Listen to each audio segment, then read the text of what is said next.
Olá a todos, sejam muito bem-vindos ao meu canal, sejam muito bem-vindos à nossa aula, né, de clínica cirúrgica.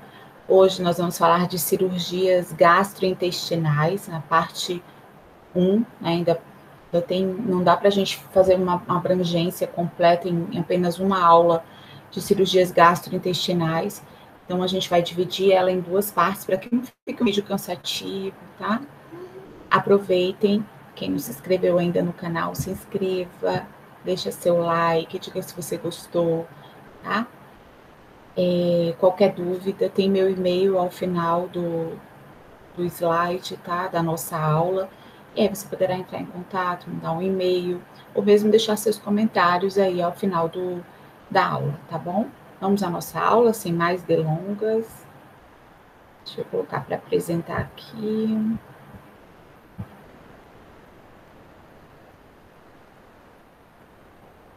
Só um pouquinho.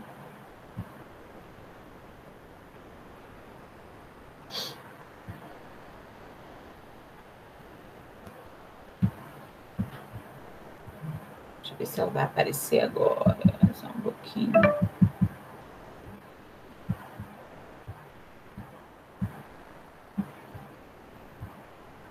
Agora sim. Já vai aparecer para vocês, tá?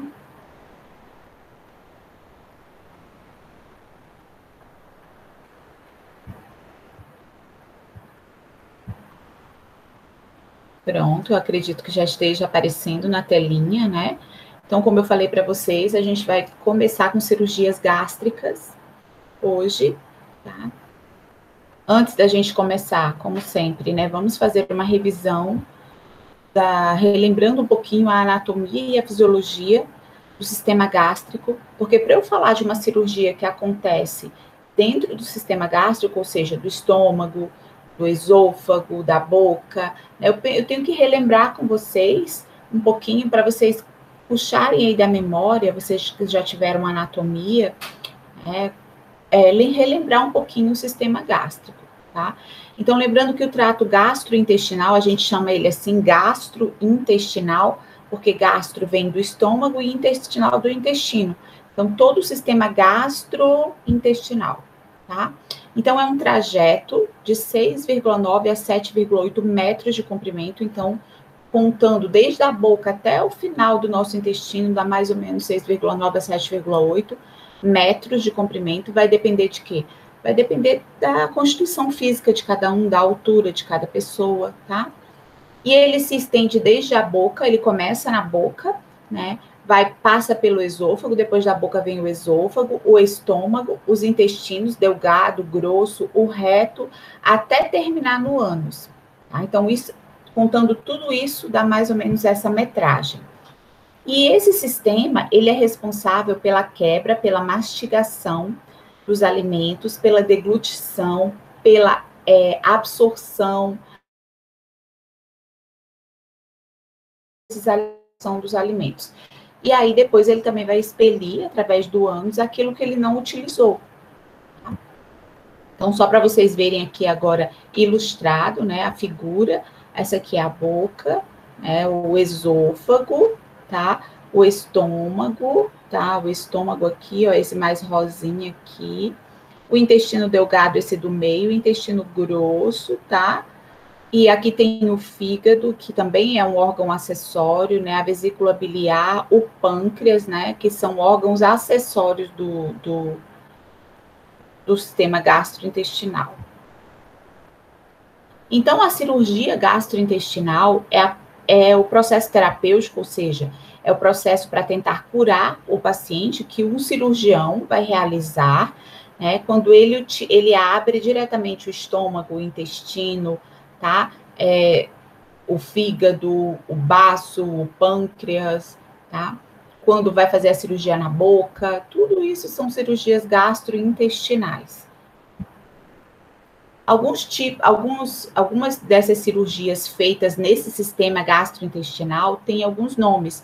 E nós não vamos conseguir estudar todas elas, mas nós vamos tentar estudar o máximo possível.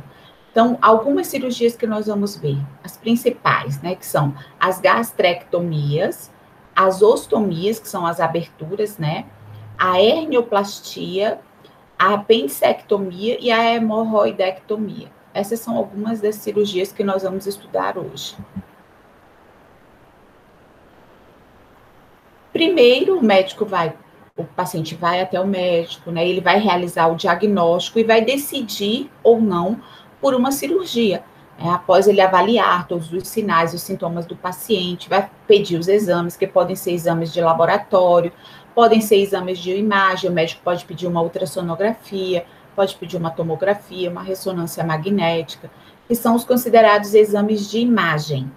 E os exames laboratoriais, hemograma, leucograma, coagulograma, tá? Urina, fezes, que ele vai ver o que está acontecendo, e aí depois de ele ver o resultado desses exames, mais a clínica do paciente, aí ele vai decidir, optar ou não pela realização de uma cirurgia, se ele ver a necessidade, tá? E a gente vai estudar cada uma daquelas cirurgiazinhas que a gente colocou lá como exemplo. Por exemplo, o que é a gastrectomia? A gastrectomia é a retirada total ou parcial do estômago, tá? Então, ela pode ser uma gastrectomia parcial, quando ele retira só uma parte do estômago, ou uma gastrectomia total, quando ele retira todo o estômago. Em que casos isso pode acontecer, professora? Em casos de câncer de estômago, por exemplo, que não tem como salvar o órgão, aí ele tem que tirar, e aí o paciente depois vai ficar se alimentando, né, direto no intestino, geralmente por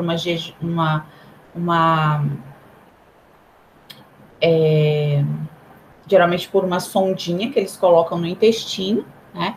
E aí a gente vai colocar a alimentação direto nessa sondinha, tá?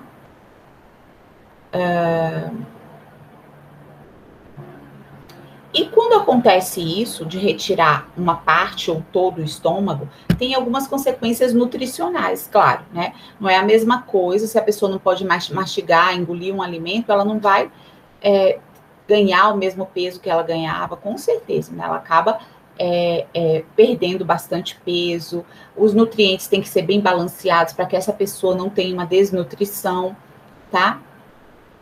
E aí, isso tudo tem que ser ponderado no pós-operatório desse paciente.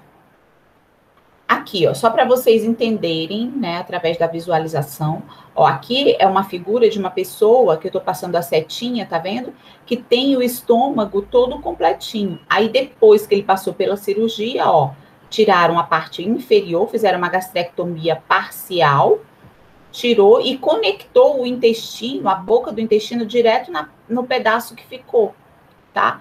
Então, ó, uma gastrectomia parcial, ficou assim, ó. Tá vendo? Tirou esse pedaço aqui que tá entre esses dois roxinhos, foi retirado. Ok? Ilustrando para que vocês possam ver. E aquilo é uma gastrectomia, mas existem algumas aberturas ovais, cilíndricas, assim, que são feitas, que a gente chama de ostomia. É uma abertura. Dependendo do lugar que ela é feita, pode ser uma gastrostomia, quando ela é feita, a abertura é feita direto no estômago. Pode ser uma jejunostomia, quando a abertura ela é feita direto no intestino. Pode ser uma ileostomia, quando é feito direto no íleo. Então, dependendo, a ostomia, o termo ostomia, quer dizer abertura. O que vai dizer, o que vai dar, eu poder dar um nome para ela, o nome para essa abertura é saber o lugar onde o médico fez a abertura. Se ele fez no estômago, o nome vai ser gastrostomia. Se ele fez no intestino delgado, né? Aí eu tenho que ver qual a parte do intestino, se foi no duodeno, jejuno ou ilho. Aí vai ser uma jejunostomia, uma ileostomia, dependendo do local onde está a ostomia. A ostomia é a abertura, tá? Então, é uma intervenção cirúrgica que comunica um órgão interno com o externo. Por exemplo, muitos de vocês já viram pacientes com colostomia, com aquela bolsa de colostomia. A abertura se chama ostomia. Por que o nome está colostomia? Porque aquela abertura, ela liga o cólon, que é uma parte do intestino grosso, para fora, né, para o exterior. Então, por isso que é chamada de colostomia, tá? Mas a abertura sozinha é ostomia. só é chamada de colostomia porque está localizada no cólon. A abertura está no cólon. E a gente também pode chamá-las de ostomias digestivas. Essas ostomias, a colostomia, a ileostomia, jejunostomia, gastrostomia, elas podem ser permanentes. O paciente teve um câncer, então realmente ele vai ter que ficar permanentemente com aquela colostomia, ou ela pode ser temporária, só enquanto o intestino se recupera, aí depois o médico vai religar novamente o intestino, tá? Aqui, ó, só para você ver, isso aqui, a abertura, essa abertura aqui é a ostomia. Eu preciso saber se isso aqui que tá ligando é dentro do jejum, do estômago, do duodeno, aí é que eu vou dizer o que ela realmente é, mas a ostomia, a abertura, essa abertura cilíndrica aqui, né, que é um círculo, ela é chamada de ostomia, tá? Aí aqui, ó, ileostomia é um tipo de ostomia intestinal, onde eu comunico o íleon. Lembra que o duodeno ele é dividido em 3 partes. Ou duodeno não, intestino delgado. Ele é dividido em duodeno, jejuno e íleo. Quando o médico faz uma abertura direto no íleo, que é a última parte do intestino delgado, eu chamo de ileostomia, tá? Porque a ostomia, a abertura foi aberta direto no íleo. Ok? Sempre o íleo, a gente sabe que é no íleo porque está do lado, quando a ostomia está do lado direito, embaixo, a gente sabe que é ileostomia. Quando ela está do lado esquerdo, a gente sabe que é colostomia. Mais ou menos a gente já tem uma ideia por causa da anatomia. Aqui, ó, a ileostomia, tá vendo? A ileostomia é feita exatamente aqui, ó. Aqui é o finalzinho, né? Então, ela é feita aqui, ó, a bolsinha aqui, ó. A abertura foi feita exatamente aqui. Mas ela também pode, a ostomia também pode ser uma colostomia, quando a abertura, a ostomia está feita diretamente no cólon, que é uma parte do intestino grosso, que é mais localizado do lado esquerdo do nosso abdômen. Vou mostrar aqui para vocês, ó. O cólon, né? Então, eu tenho o cólon ascendente, transverso e descendente. Aqui é os nomes, ó, para você saber. Esse que está subindo aqui. Aqui é o intestino grosso todo. Aqui, ó, que está com a setinha. Cólon ascendente, que está subindo. Cólon transverso. Cólon descendente. Sigmoide, reto, ânus. Aqui o médico cortou, abriu uma abertura, tirou o pedaço do intestino que às vezes estava com problema, pegou a ligação, abriu direto na barriguinha do paciente e ficou aqui uma colostomia com a bolsinha, tá? Só para que vocês entendam.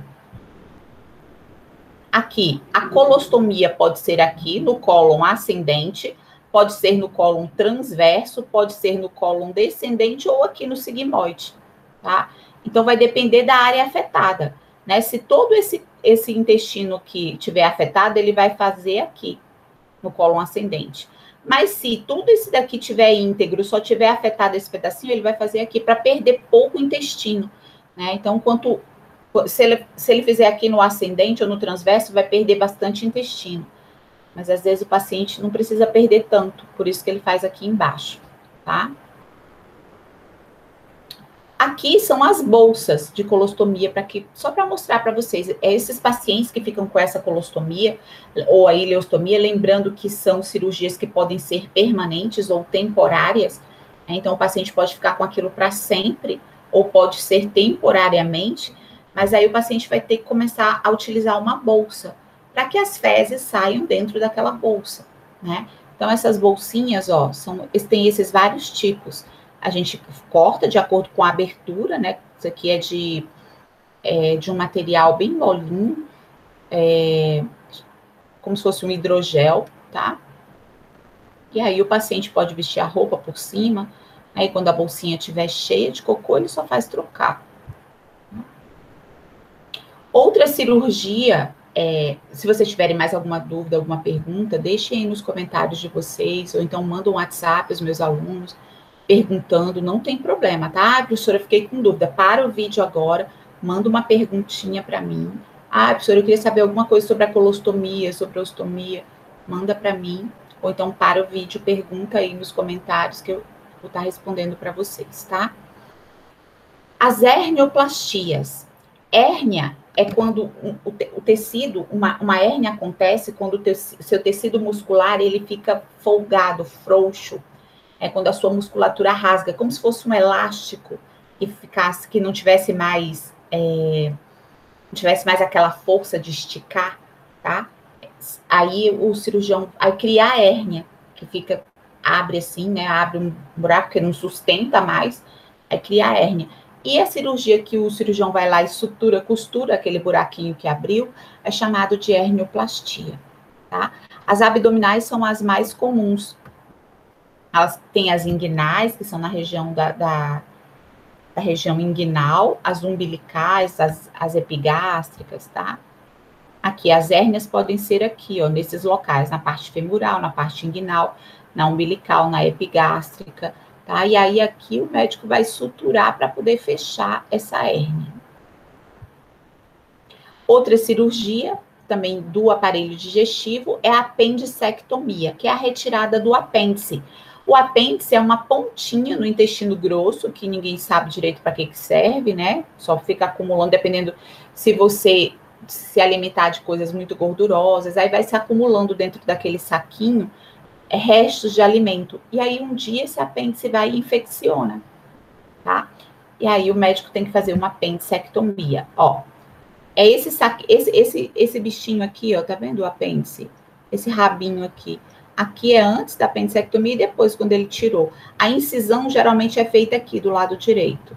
Causa grande dor, né? Assim, antes, o médico sabe que é o apêndice que está inflamado, infeccionado, que dá uma dor do lado direito, o paciente fica puxando a perna.